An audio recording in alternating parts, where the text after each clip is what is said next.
Ah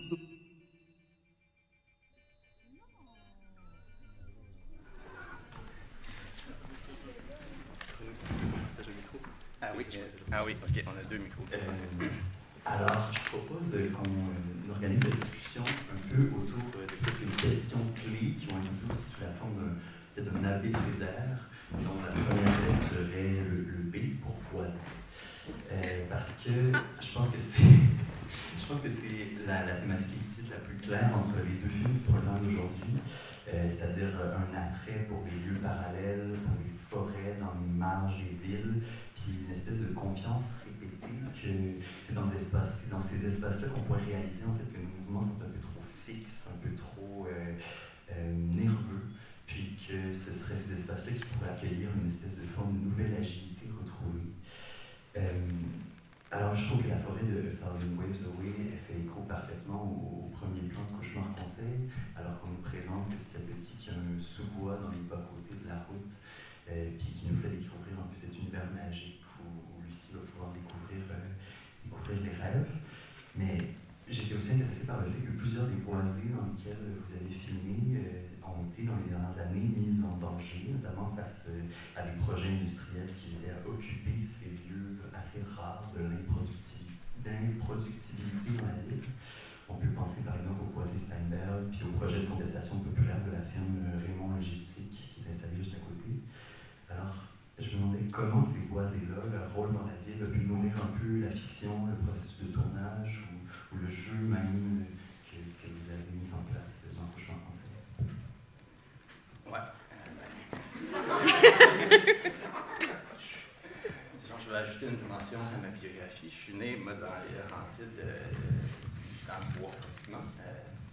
Mon père... autrement dit, le bois, pour moi, il n'y a pas tout à la base, les boisés, la forêt, tout ça. Il n'y a jamais eu ces considérations-là. Mon père était un coureur des bois. J'ai grandi dans les pistes de ski de fond, les chalets en bois, les étangs, toutes ces affaires-là. Et donc, pour moi, il n'y a rien de plus naturel que d'aller dans le bois. Il y a eu longtemps eu, disons le personnage que j'incarne, Igor, représente bien un versant de moi-même qui est plus... si on pense au premier film où il y a quand même un contraste entre la manière dont Igor, son contact à la nature, au boisé, est beaucoup plus brut, alors que dans A Thousand Waves, on sent que c'est plus une approche citadine, on sent que c'est un peu... on a lu on ferme notre la tour et on va faire la plante dans le parc à côté. Ceci dit, moi, maintenant, ça fait la moitié de ma vie que je suis en ville. Et puis, il m'arrive, moi aussi, d'aller faire la plante maintenant. Mais tout ça pour dire qu'il n'y avait pas de discours a priori vis-à-vis du boisé. C'est vraiment parce qu'on vit près de là et qu'on a toujours vécu près des boisés parce qu'on en a besoin. Et le boisé Steinberg, en fait, on l'a découvert quelques semaines avant de tourner, étant donné qu'on a déménagé quelques mois avant le début du tournage. On avait écrit le scénario à l'époque, on vivait en face du parc Grignon, donc on avait envisagé de tourner tout le film là, et c'est quelques semaines avant qu'on a découvert ce boisé, et c'est en faisant le film qu'on a découvert Résister, fleurir, tous les enjeux qu'il y avait autour de ce lieu-là, et qui, comme je dis souvent, c'est en faisant tout ce qu'on a à faire qu'éventuellement on rencontre des formes d'autorité, comme on voit dans le générique. On a fait face au CN, il y a eu des interventions policières aussi à un autre moment, dans mon repérage, et puis c'est en faisant ce qu'on fait qu'éventuellement il y a quelque chose qui nous résiste, et là on peut dire qu'il y a une forme de résistance qui opère malgré nous, mais on persiste à faire ce qu'on fait, mais il n'y avait pas a priori, disons, de penser autour de cette question-là. Après, dans l'articulation plus générale du film, il y avait quand même cette idée des trajets. On peut faire la forêt comme le poumon de la ville, si on veut. Il y a vraiment cette idée de Lucie qui doit réapprendre à respirer, si on veut. Et c'était important pour nous de filmer les trajets. Un peu, on avait cette idée d'une spirale, c'est-à-dire on est dans le boisé, dans l'appartement de Lucie, dans la ville, dans le boisé, et que ça formait une sorte de respiration qui allait peu à peu réapprendre à Lucie à respirer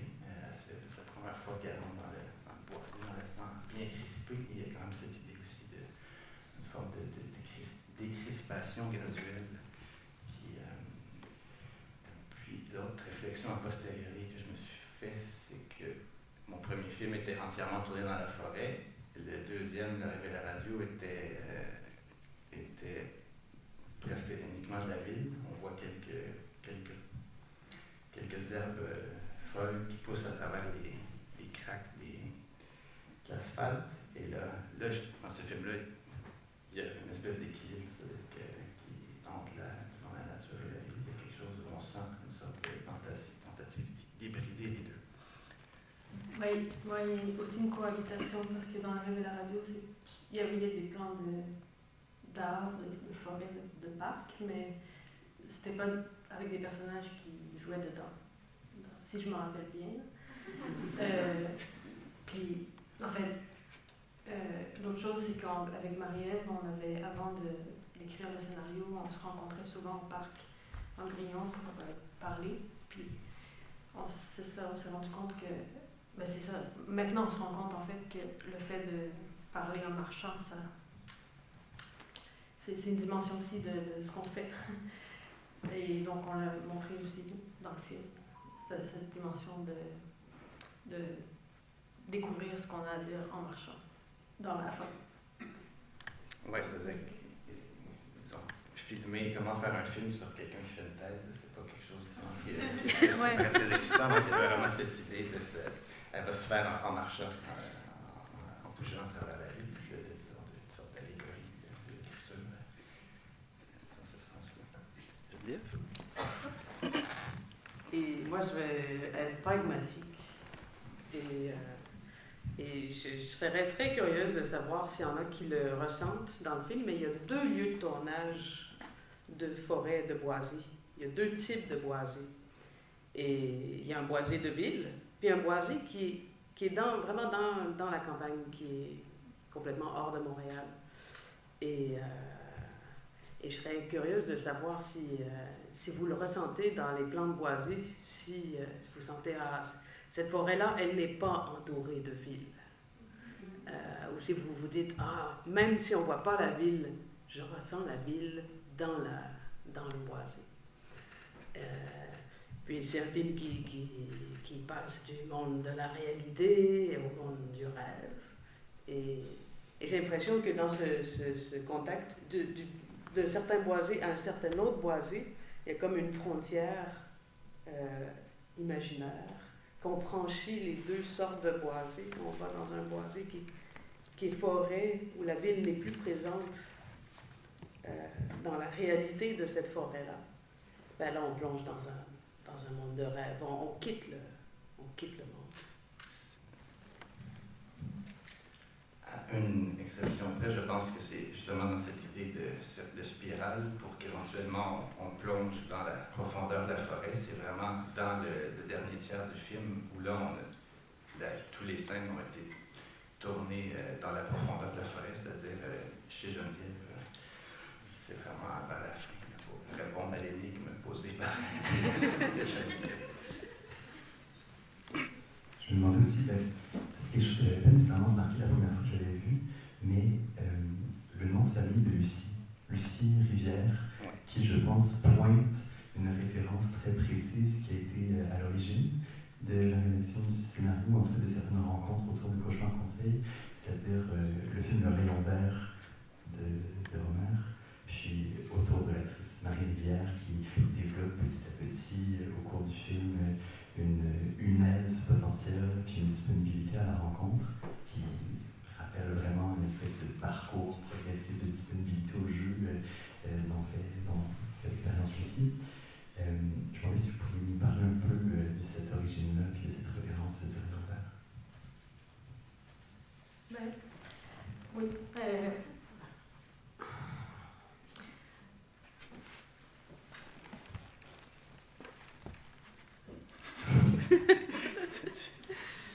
En fait, c'est assez simple. C'était le désir de faire un film léger, l'été, avec nos amis. Quelque chose de léger parce que notre film antérieur, ça a pris beaucoup de temps pour qu'il sorte après la finition. Il y a eu un long moment d'attente pour la post-production. Ensuite, pour la sortie, il y avait la pandémie. Et on ne voulait pas se engluer dans des demandes de subvention pour encore du temps. Et on s'est dit, ah, ben ça c'est un modèle de méthode de tournage qui nous inspire, c'est-à-dire de partir en équipe réduite, les amateurs parce que Romer travaillait avec des amateurs, souvent des non-acteurs, des gens qui commençaient l'école ou finissaient l'école, et d'être dehors, accueillir les imprévus, les accidents, être disponible à ce qui se passe. Je pense que c'est plus ça qui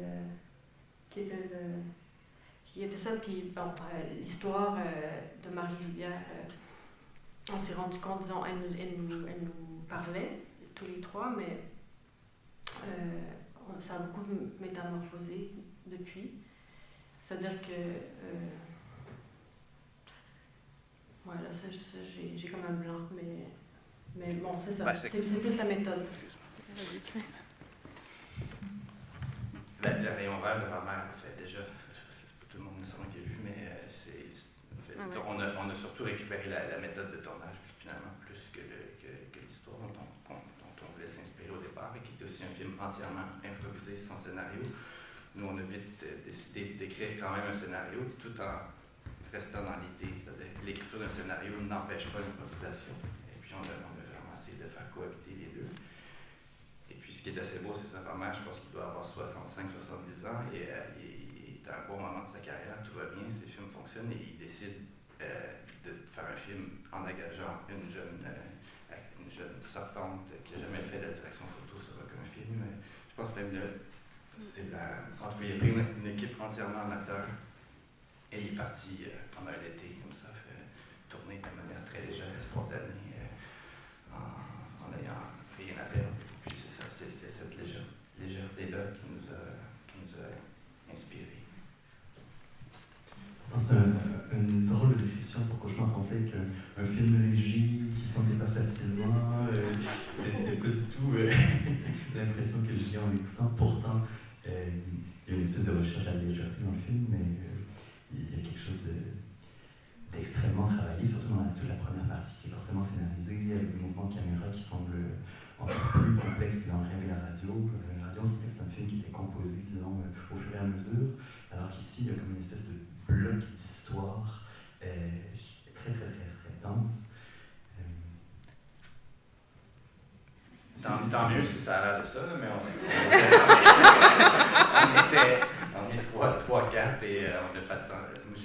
Quand on a découvert qu'il y avait des rails abandonnés dans le boisé Steinberg, on s'est dit qu'il faut faire un dolly, il faut utiliser les. Et on a, grâce à mon ami Charles qui fait la direction artistique du film, on n'a pas tenté un dolly qu'on a trouvé sur YouTube, une espèce d'itinérant aux États-Unis qui avait découvert que les vieux patins à roulettes à 4 roues rentrait parfaitement sur les. Et on a pris son modèle et là, finalement, on s'est ramassé avec un truc assez gigantesque.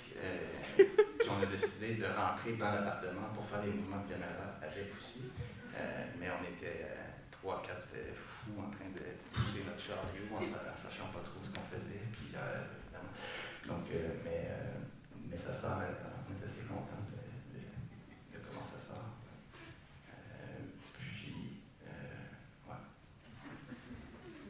Il y a aussi un côté de Cauchemar Conseil qui se lit vraiment comme une espèce de film d'apprentissage ou de désapprentissage. Puis il y a comme une espèce de multiplication de figures de guides qui sont progressivement mises à l'épreuve, mises à mal. Il y a Igor qui disparaît, qui est déjà silencieux. Il y a Grégoire, le directeur de thèse, qui pour moi un personnage de cauchemardiste et tout. Puis il y a aussi la manière de Lucie qui présente la thèse comme une critique des institutions pédagogiques, puis leur manière de lui avoir fait perdre le fil du jeu. Puis c'est comme si Cauchemar Conseil invitait à une présentation de l'apprentissage qui serait celui du déboulonnage des figures de mentor. Alors je serais curieux de vous entendre, vous trois, sur cette question-là, mais aussi, Renaud et Anna, de comment faire pour accorder ce déboulonnage des figures de maître en étant dans une posture de réalisation. Bon, je peux commencer.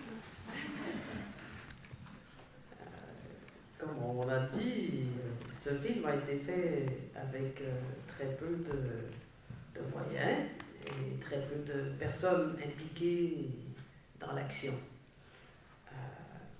Donc c'est sûr que, par exemple, quand Renaud et le directeur photo, Francis, sont accaparés avec un dolly, qui ne peuvent pas entendre ce qui se passe dans la scène, qui n'ont aucune idée de ce qui se passe, qu'Anna est loin et qu'il y a beaucoup de moustiques, et qu'on est déjà après 8 heures de travail et qu'on est presque tous fous, que le soleil se couche et qu'il faut faire quelque chose, ça fait que la figure du maître ou de savoir qui prend quelle décision quand, ça change et ça va vite.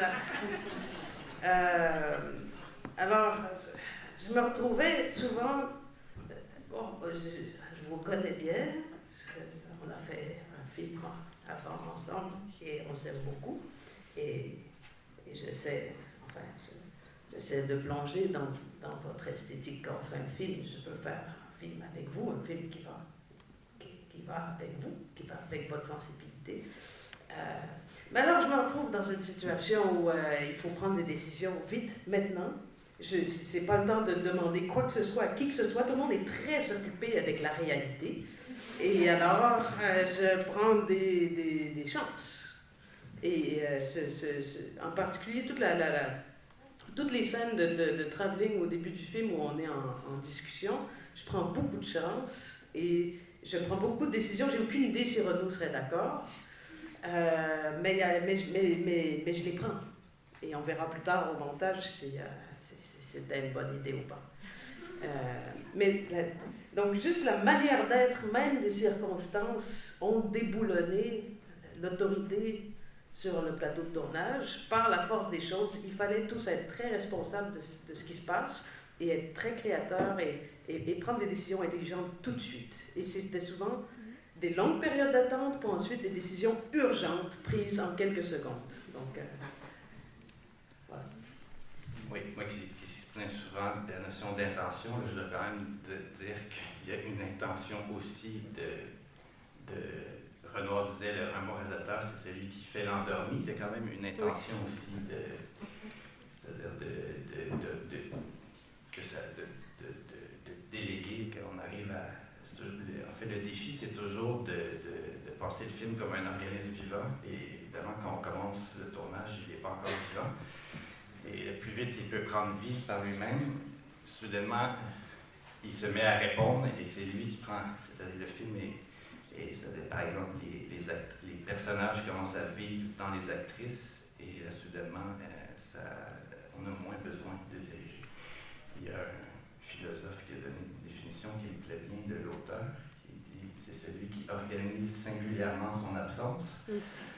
Donc, mais c'est ça, c'est-à-dire que les conditions de tournage ont en effet exacerbé l'absence à un point où parfois c'était un peu déchirant. Moi, le dolly, je devais pousser le dolly et parfois il y a une roue qui déraillait parce que c'est des vieilles rails tout rouillées qui ne sont pas entretenues. Donc, je me concentrais pendant 8 minutes sur la roue détente du dolly tout en essayant de sentir la présence de leur jeu au loin. Mais après, c'est le feedback, c'est l'énergie qu'elle m'envoie, qu'elle nous envoie après la scène il y a une sorte de geste de confiance.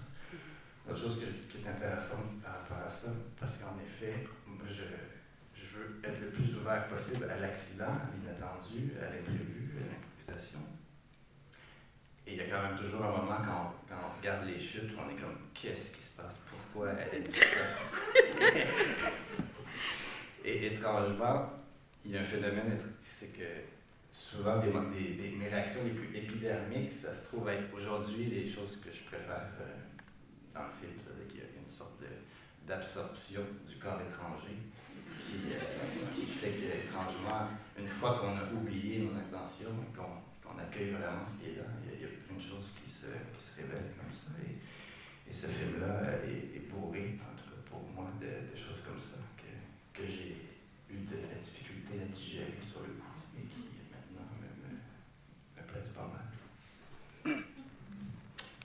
je me rappelle aussi de beaucoup de moments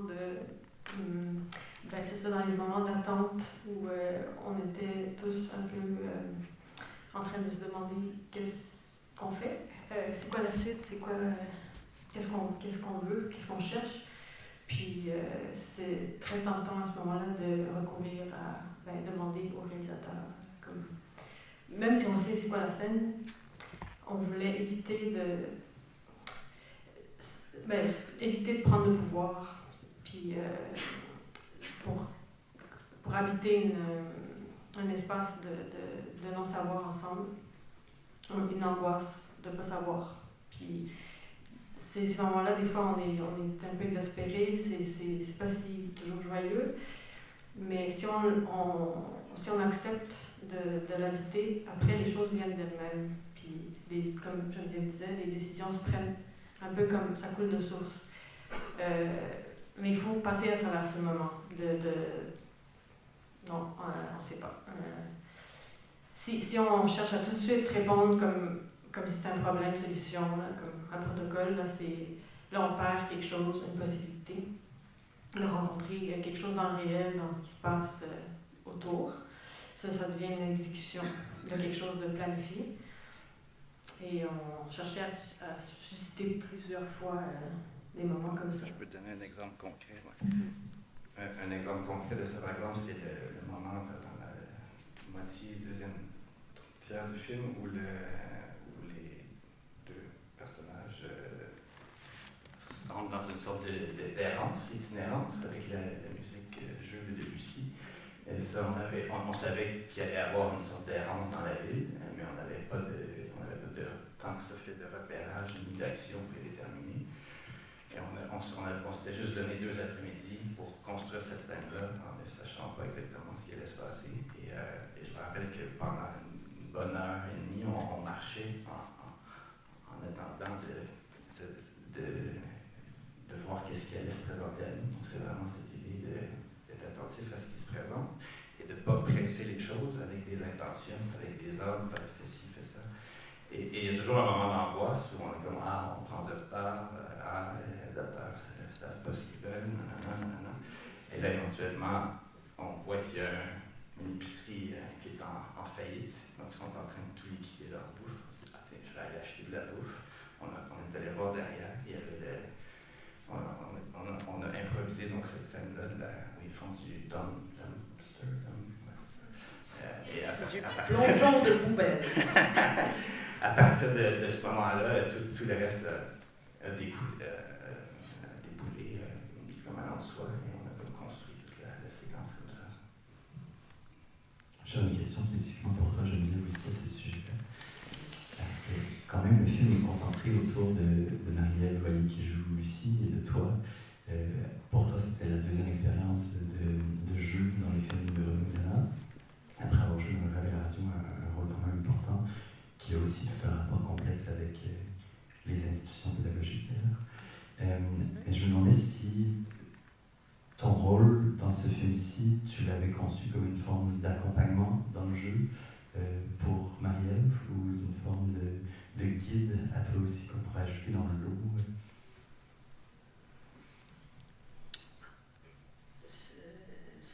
C'est sûr.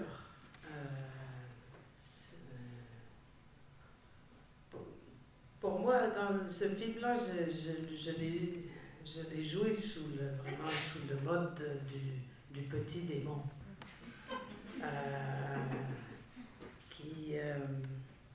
Qui essaye, avec les éléments, les roches et le vent et la pluie, de faire de l'espace pour l'humain, pour qu'il y ait quelque chose qui puisse arriver sur un plan humain et que cette chose qui émerge de l'humain fasse du cinéma sur l'écran. Donc, oui, Béatrice accompagne certainement Lucie. cette lumière, celle qui veut devenir lumière, pour qu'elle se sorte de ces angoisses universitaires qui lui paraissent inintéressantes et pour qu'elle plonge dans la vie, qu'elle plonge dans la vie comme elle le dit dans sa thèse et que sa thèse devienne du cinéma pour de vrai, comme on le fait là. Donc oui, c'est clairement de l'accompagnement. Mais j'ajouterais, mais là tu me diras peut-être que je me trompe, mais c'est des ressentis comme on fait avec peu de moyens et comme je me plais toujours à tourner en ridicule, quand j'essaie de me visualiser de quoi on a l'air, on a fait des films, il y a une question de foi aussi, hein, c'est-à-dire que je pense que Geneviève, pour la rêver de la radio, ça a pris un certain temps avant qu'elle se mette à croire que ce qu'on faisait pouvait avoir du sens, pouvait éventuellement tenir et faire. Je dirais pas ça comme ça. On s'en a déjà parlé, mais bon. Mais pas du sens. Je ne pensais pas que ce qu'on faisait était aussi grand. Je savais que ça faisait du sens pour nous, mais je n'avais pas l'impression que ça allait faire du sens pour beaucoup d'autres gens que nous. Ouais. Ce que j'ai senti, c'est que sur Cauchemar Conseil, j'ai senti que là, tu avais une foi acquise. Oui, absolument. Un niveau de foi acquis qui faisait que là, ça, on n'avait pas alors que nous, on doit nous-mêmes gérer notre propre foi, surtout quand on fait les premiers plans. Et je pense que Marie-Ève aussi, elle était un peu déboussolée au début. Et en ce sens-là, le fait que tout est... Il n'y a plus à gérer ma foi. Tu portais un peu le flambeau, c'est-à-dire on y va, coûte que coûte. Et ça a quand même eu un effet bénéfique, parce que ça... Mais c'est ça, le film s'en ressent un peu, mais je trouve que le début est un peu... puis là, éventuellement, quand ça trouve son air d'aller, on n'a pas totalement tourné en ordre chronologique, mais le plus possible. Et c'est assez mystérieux, qu'est-ce qui fait que les premiers plans qu'on fait, on se dit, moi je me dis toujours, ça tiendra pas. Puis après, il faut dire qu'il y avait une... comment dire, entre toi et Marie-Ève, il y avait quelque chose dans l'attirance des contraires, si on veut. Il y avait une énergie qui circulait, là, qui fait que ça m'est assez vite apparu qu'il y avait quelque chose qui se développait là, au fil du tournage. Oui, clairement, le film, c'est aussi la preuve vivante, enfin, c'est la preuve vivante d'une amitié qui naît en faisant du cinéma. C'est pas qu'on était déjà proches avant de faire ce film, mais de faire ce film-là ensemble, c'est sûr que ça fait naître quelque chose d'assez profond. Et cette amitié ne fait qu'être nourrie à chaque scène qu'on fait. Donc il y a une évolution naturelle non seulement du scénario, mais des humains qui sont là à le faire, ce film-là, c'est sûr. Plus le film va, voilà, plus on s'aime. Plus on se rencontre. Plus on rencontre l'humain qui est là. Ouais.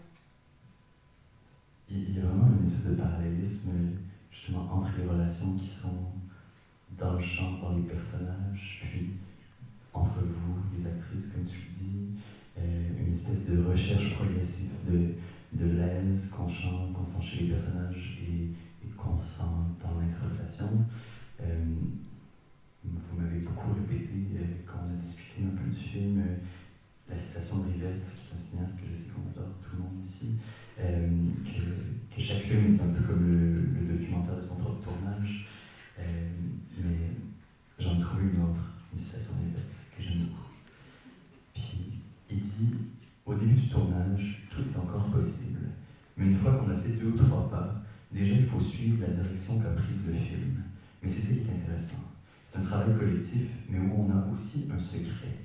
L'acteur aussi, d'ailleurs, a ses secrets, dont le metteur en scène et le spectateur.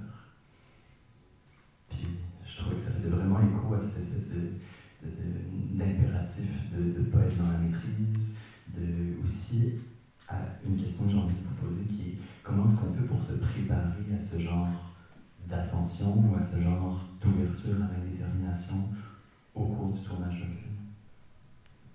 C'est deux questions un peu, hein? Mais oui. Ce que je peux dire par rapport au secret, c'est que Marie-Ève, en effet, elle est restée secrète à bien des égards. Parce que le secret, il faut à la fois le nourrir et essayer de le démystifier, mais ça va dans les deux sens. Les rêves, en fait, c'est ce qu'on a tourné à la toute fin du film. Et c'était.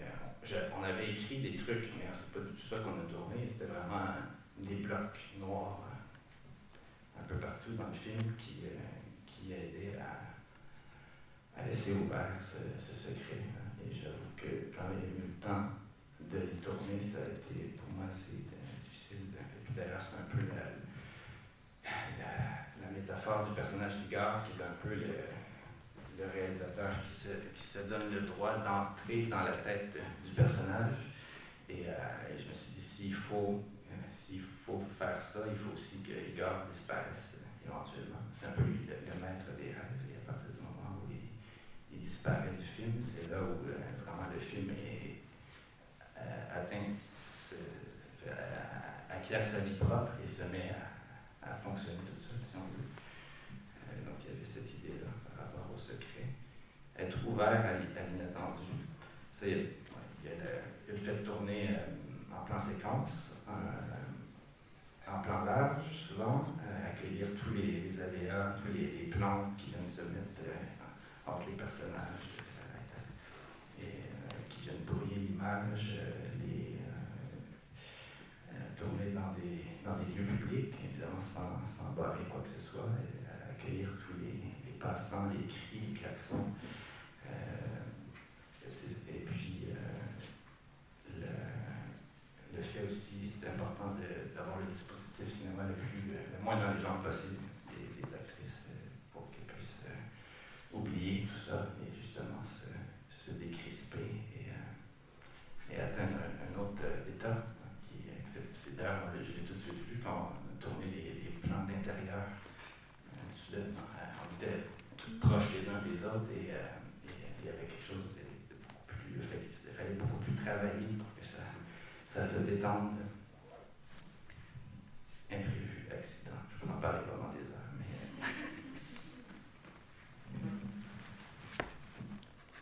mais. Il y avait aussi oublier le scénario, qui était important. Là, donc, c'est vraiment de le laisser de côté puis de prendre en compte vraiment la vraie vie au jour le jour.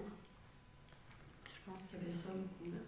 On oublie, il fallait quand même se rappeler de 40 pages de texte, mais il fallait pas l'oublier trop longtemps quand même. Oui, après le plan séquence, quand vous marchez sur le bord de la traque de chemin de fer, puis que Marie-Ève raconte Lucie raconte toute sa thèse, est très impressionnant si tout ça est déjà préécrit. Je ne sais pas quelle part d'improvisation ou de scénarisation était là. Presque aucune improvisation. Dans les corps, oui, mais puis on met les paroles, les mots du scénario dans notre bouche le plus possible pour que ça soit naturel, mais c'était très écrit. Ceci dit, à quelques répliques près, on vous a toujours laissé l'entière liberté de remanier le texte. C'est-à-dire que oui. Ouais, c'est un détail. On n'était pas du tout dans une approche de. On n'était pas une virgule près. Non. Donc il y avait quand même un peu de latitude là-dedans. Puis ça, peut-être qu'on va en reparler, là, mais le scénario, il y a vraiment différentes modalités. Là. Il y a des scènes qui étaient très écrites, il y a d'autres où il y avait des amorces de dialogue qui devaient se poursuivre par les actrices. Il y a des moments où c'était juste une description générale de où ça devait aller sans même qu'il y ait la trace d'un début de dialogue. Donc il y avait vraiment un peu de tout là, dans le scénario à ce niveau-là. Mais j'aimerais revenir juste un petit peu sur cette phrase de Rivette que tu dis. Parce qu'il y a quelque chose de tellement vrai là-dedans que quand on commence un film, ou quand on commence une œuvre, peu importe laquelle, mais un film, là, ça engage beaucoup de monde. Quand on le commence, il y a tous les possibles qui sont là devant nous. Moi, je me souviens, la première journée de tournage, j'avais aucune idée du film qu'on allait faire. J'avais aucune idée. J'avais lu le scénario, mais mais on ne l'avait pas rencontré encore. Et tout était ouvert quant au possible. Et en même temps, tellement ouvert que je me demandais, je ne savais pas. On commençait à tourner et je ne savais pas ce que je faisais. Je me demandais, c'est quoi ce film? Qu'est-ce qu'on fait? Je joue. À quoi je joue? À quoi je vais devoir jouer? Et après cette première journée, je pense qu'on a retourné ces scènes-là plus tard parce que cette journée-là de tournage ne fonctionnait pas. Mais assez rapidement, après cette journée initiatique, le film, comme une espèce d'entité, un peu en dehors de nous tous, en dehors de toutes nos intentions, à la fois comme réalisateur et nous comme acteurs, l'entité de ce film s'est mise à habiter notre corps, à habiter notre pensée, à habiter notre mouvement, à habiter notre voix, puis à vivre. Et oui, il y a quelque chose qui décolle à un certain moment, et puis je ne sais plus c'est qui prend les décisions. Les décisions se prennent très rapidement. Ça va à gauche, à droite, là, maintenant, là, on fait ça. Okay. Oui.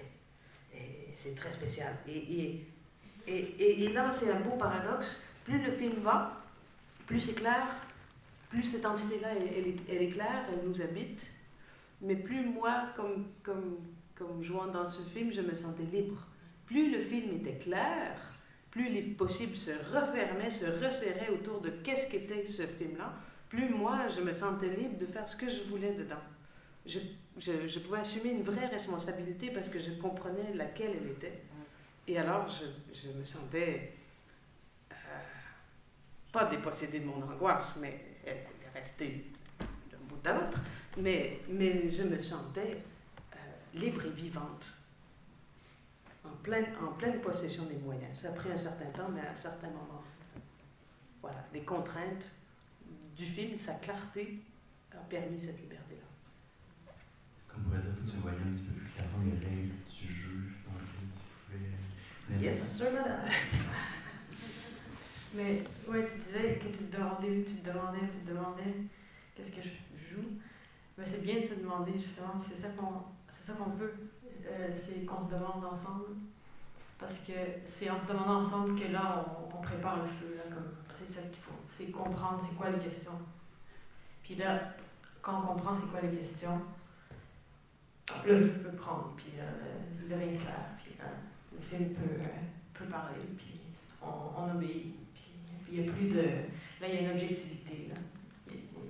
On peut pas faire d'autre chose, puis c'est dans cet espace-là qu'on peut créer. Je pensais un peu à ce que vous disiez en ouverture de séance sur pas de lettre morte. On voulait passer de la parole à l'action, puis aussi à la définition que Lucie propose du jeu, c'est-à-dire la seconde définition, où elle parle d'habiter un espace où les potentialités créatrices de notre monde intérieur s'actualisent au contact du monde extérieur, puis que s'opère alors la transformation à la fois de notre monde intérieur et du monde extérieur. Puis je me demandais si pour vous il y avait quelque chose comme une espèce d'approche un peu interventionniste du cinéma. Ben, la caméra, quand on pose une caméra, c'est déjà une opération théorique, dans le sens où on essaye quelque chose, puis je sais même pas qu'est-ce que je dis. Mais la caméra elle-même est une... Elle aide à faire à jouer dans l'espace qui est à la fois entre le monde extérieur et l'extérieur. C'est un accélérateur de ça. C'est un appareil qui, autant la caméra que l'enregistreuse, micro, je pense que c'est comme ça nous pousse à être un peu plus éveillés à ce qu'on perçoit. Puis, ben, je sais pas, pour moi, ça fait partie du cinéma qu'on essaie de faire. C'est se servir de ces outils-là comme catalyseur de jeu. Ouais, je dirais même que Anna et Renaud, vous avez une sensibilité très, très particulière, une façon de ressentir le monde, d'en parler certes, mais aussi dans le silence de vos appareils, le silence de vos enregistrements sonores et d'images. Votre sensibilité, elle est au travail quand ça roule. Et il y a une façon de respirer dans le temps, de ressentir le temps qui passe, qui n'existe que lorsque je joue pour vous. C'est-à-dire, à un certain moment, c'était vrai dans le rêve et la radio, et c'était vrai dans Cauchemar Conseil, il y a des moments, il y a une certaine texture du temps qui passe, un certain niveau de sensibilité qui n'est possible que quand l'appareil tourne. Ça fait exister comme un autre mode d'être en nous qui n'est possible que dans ces conditions-là, qui sont très étranges, qui n'est pas tout à fait la vie. Enfin, c'est compliqué. C'est quoi ça? Pourquoi on se filme entre amis? Pourquoi on a besoin de ça? Pour qu'il se passe quelque chose qui ne pourrait arriver sans qu'on mette un appareil devant nous. Et il n'y a rien à faire, c'est impossible de trouver cette zone, cet espace-là, en s'invitant à souper, là. C'est pas enfin, on est bien aussi sans les caméras, on n'a pas besoin de filmer toute notre vie tout le temps, c'est pour ça. Mais ça crée quelque chose de très spécial, qui est bien au-delà d'avoir conscience de soi. Ah, il y a une caméra qui filme, je devrais me mettre dans cet angle-là, puis je sais pas quoi. C'est pas de ce genre de pensée-là, c'est pas de ça que je parle. Tout ça est oublié à un certain point, mais on n'oublie pas qu'il y a quelque chose qui s'inscrit en ce moment ensemble dans cette amitié, et il y a comme un transfert de sensibilité, puisque il y a quelque chose de votre sensibilité à vous qui se traduit dans ce qui apparaît à l'image, c'est-à-dire dans mon jeu. Et ça, c'est impossible sans ça. C'est spécial. Je vois le temps filer. Est-ce que tu as quelque chose à dire là-dessus? Moi, juste dire que la caméra aussi et le micro ils ont vraiment une propriété d'intensifier la perception de ce que Geneviève vient de raconter. Je pense que c'est ça, c'est que ça nous met un peu plus alerte, alors qu'on est plus endormi quand il n'y en a pas, peut-être. Et moi, j'espère que ça aide, que sans la caméra, on soit encore plus alerte. Ça, c'est encore mieux. Que ça puisse qu'on puisse faire des zooms dans la vraie vie sur ce qui se passe, sur ce qui arrive. Qu'on soit ouvert.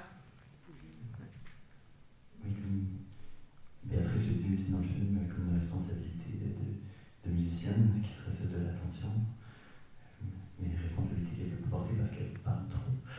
C'est pas du tout ce que je voulais dire.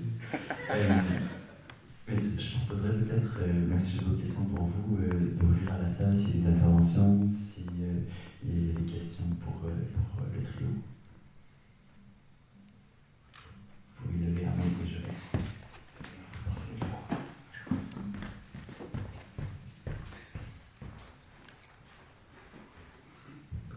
C'est une question pour Anna.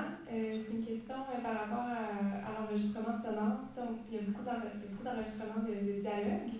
Je me demandais comment ça fonctionnait sur le plateau. Est-ce que parfois tu pars aussi fouiller, chercher des sons ailleurs pour ajouter ça dans le film? Comment tu construis? J'avais pas le temps. Mais comme des fois je m'échappais, mais puis là, Anna, qu'est-ce que tu fais? Non, mais pendant le tournage, c'était assez rare, mais en préparant les scènes avant ou après. Ok, c'est ce moment-là. Comme pour des sons, des bruitages, des ambiances, mais je retournais sur les lieux. C'est pratique parce que c'est dans notre quartier, donc la plupart. Donc. Quand Anna part, on ne la revoit plus après. Fait que, Ouais, c'est pas une bonne idée.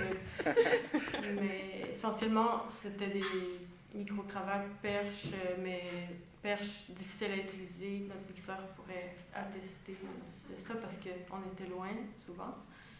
Puis il y avait les sons des rails qui faisaient squink, squink, squeak, squink. Donc,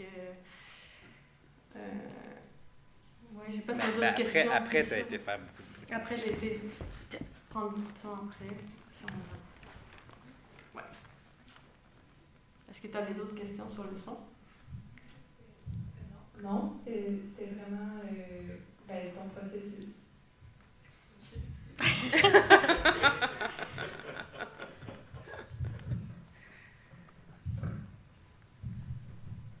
Bonsoir, merci pour votre film que j'ai adoré déjà. Donc merci pour ce moment. Et moi j'avais une question sur vos choix musicaux qui sont pas souvent, en tout cas, écoutés au cinéma. Puis je voulais savoir si ces choix-là avaient une sorte de correspondance avec les images qui étaient en train de défiler à ce moment-là, puis leur rapport en fait dans votre proposition. Je ne sais pas si c'est clair. Ben, il y a deux pièces qui jouent souvent. Il y a Jeu de Debussy et il y a Jeu vénitien de Lutosławski. Jeu de Debussy, d'abord on cherchait à faire la décoration de la chambre pour Lucie, puis on se disait, bon, quel livre sur le jeu, qu'est-ce qu'on peut mettre, puis elle écoute des vinyles, bon, quel vinyle, puis là, bon, on cherche, puis on trouve que Jeu de Debussy, pourquoi pas. Donc c'est un vinyle qu'on écoutait en préparant le film, qui par vraiment des heureux hasards se mariait bien avec les images. Bon, puis le Jeu de Debussy, c'est un poème dansé, donc il y a vraiment c'est un ballet, donc qui a un aspect plus de geste, de danse qui apparaît au fil du film. Et Jeu de Lutosławski, c'est plus une pièce plus contemporaine, avec beaucoup de zones d'improvisation. Donc là, on essayait de faire correspondre ça avec le fait que les personnages improvisent de plus en plus le film avance.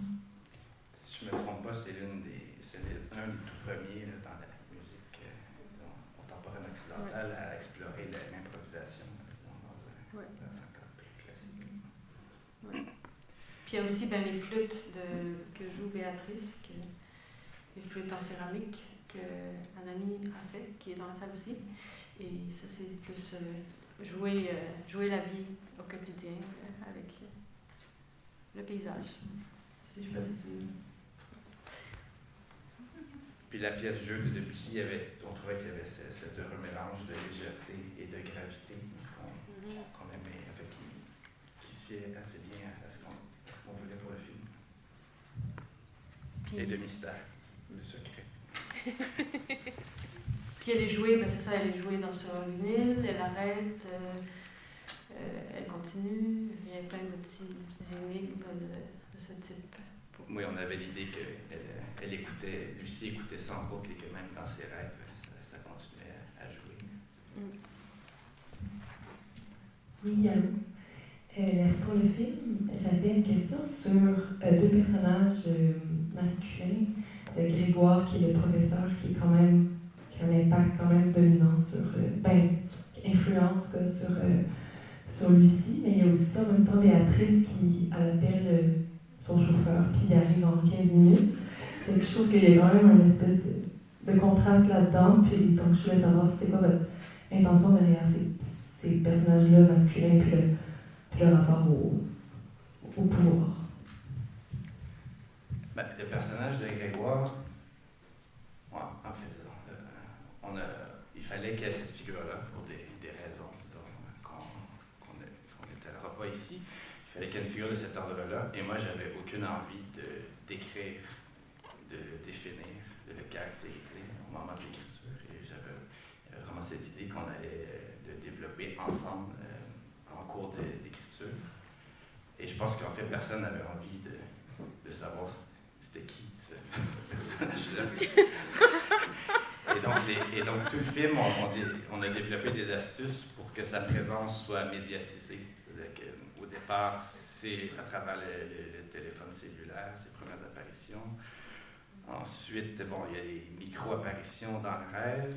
Éventuellement, donc, il y a la potion de la vérité qu'on lui fait boire, mais dont on le voit conscient de la boire. Donc, est-ce que c'est la potion de la vérité qui agit sur lui? Est-ce que c'est lui qui joue l'effet de la potion de la vérité?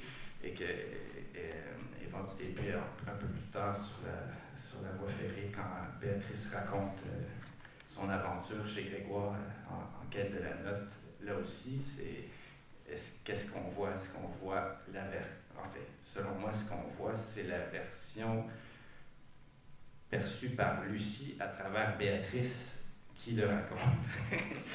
et donc, mais évidemment, c'était le, je sais pas comment dire, c'était la poupée qui était le punching bag, la poupée vaudou, qui nous permettait d'exorciser un certain nombre de choses. Et puis en même temps, on voulait qu'il ait un petit quelque chose de sympathique, en fait, de manière paradoxale, et je trouve que Frédéric a bien rendu ça. Et je pense que ça fait partie de l'ambiguïté de ce type de personnage aussi, que d'être par ailleurs sympathique.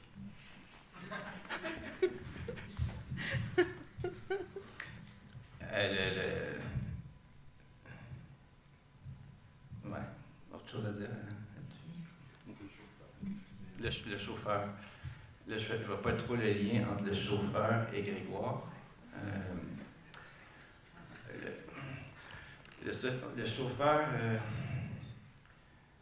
oui, à la rigueur, c'est un gag visuel, c'est-à-dire qu'au lieu de faire des ellipses pour filmer les déplacements, j'avais envie de les filmer en plan séquence, mais en orchestrant tout. C'est-à-dire, la voiture doit arriver au moment exactement où elle arrive. Il faut qu'on ait calculé à quel moment la lumière tombe verte pour que la voiture décolle.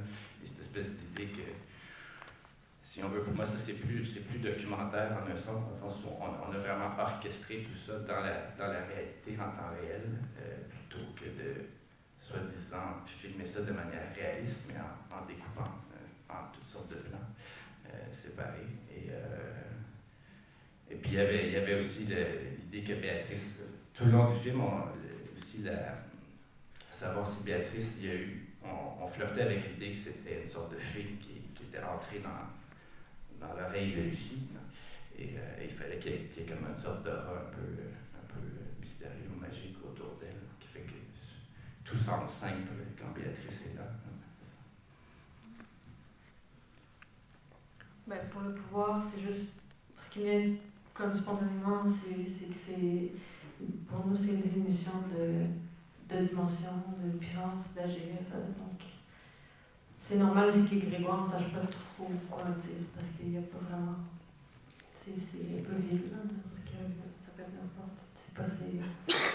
C'est une diminution de possibilités. Que Grégoire ne sache pas quoi dire. Non, qu'on ne sache pas quoi dire sur. Donc, non, mais c'est à chacun à projeter. Ouais. À date, j'ai l'impression que les gens reconnaissent toutes sortes de choses dans ce personnage-là. Ouais. Donc, c'est un peu ça l'idée, c'est que chacun mette ce qu'il veut dessus. Commentaire suivi d'une question. Premièrement, merci beaucoup pour le film qui était d'une étonnante clarté. Surtout, pour moi, à travers le personnage principal, j'ai vraiment résonné beaucoup avec ce nom Lucie, avec cette posture-là, qui m'a fait prendre conscience de l'importance de la règle dans le jeu, d'une certaine volonté que j'ai peut-être trop de vouloir jouer avec les règles elles-mêmes. Puis ça m'a fait, ça a fait germer cette question-là, qui est comment vous avez prévu les règles du jeu, puis comment, à travers l'actualisation du film, vous avez dû modifier peut-être quelqu'un du jeu, ou comment vous avez entretenu cette relation-là avec les règles que vous aviez établies ou que vous voyez qui émergeaient?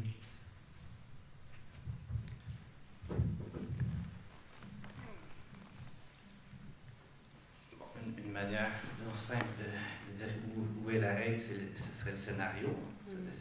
C'est lui qui impose les dieux, les horaires, c'est de lui dont tout découle, donc c'est avec lui qu'il faut tirer du coude.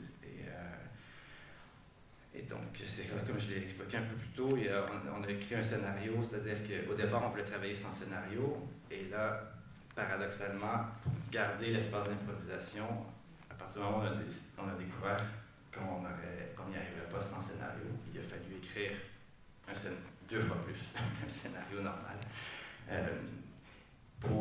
C'est-à-dire que le scénario il faisait peut-être 120 pages, mais il y avait toutes sortes d'annexes pour certaines scènes avec des variations possibles.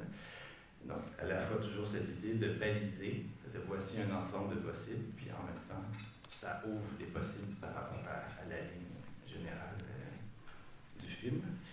Et puis, justement, parce que ça fait quand même 1 an qu'on a terminé le film, et là, récemment, on a dit on va essayer de se rappeler de nos intentions, et on a ressorti le scénario et tout ça. Et il y a énormément de choses qui ont bougé par rapport au scénario, mais ça reste très mystérieux, parce que tout ça se passe en 15-20 jours, le tournage, et on est tellement dans le faire tout le temps. On pense beaucoup à un film. Quand on fait le film, on n'a plus le temps de penser. On est juste pris dans les problèmes matériels concrets. Donc, c'est encore difficile pour moi, d'une manière générale. Je peux essayer de me rappeler pour chaque situation. Je ne sais pas si vous avez en mémoire un moment où on a dû défaire les règles qu'on s'était données. Il y a plein de moments, mais je sais pas. En tout cas, il y a une chose, et ça, c'est que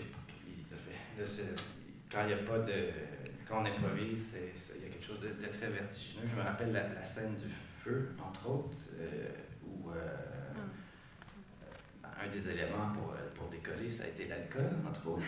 Et on a improvisé pendant un bon 2-3 heures. Et la principale direction que l'actrice avait, c'était à la fin, il faut qu'il y ait un rendez-vous avec Grégoire. Il faut qu'il fixe un rendez-vous avec Grégoire, parce que sinon, on n'a pas de fin.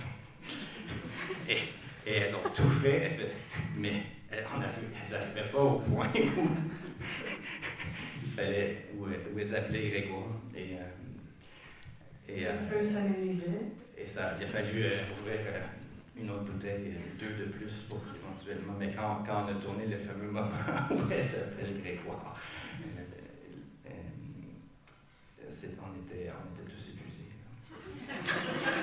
Je pense que ça va être sur toutes ces évocations de faim, d'être épuisé, d'aller prendre un verre pour terminer la discussion de ce soir. Merci beaucoup, Geneviève, Bernard.